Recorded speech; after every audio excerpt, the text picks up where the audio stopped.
वेङ्कटनिवासाय श्रीनिवासाय मङ्गलम्।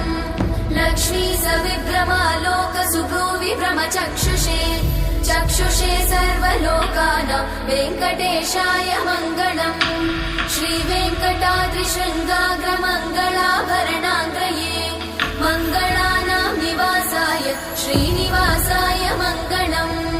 सर्वावयव सौन्दर्य सम्पदा सर्वचेतसां सदा सम्मोहनायास्तु वेङ्कटेशाय मङ्गलम्।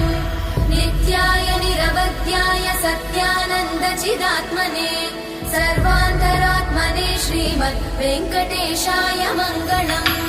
स्वतः सर्वविदे सर्वशक्तये सर्वशेषिने सुलभाय सुशीलाय वेङ्कटेशाय मङ्गलम्।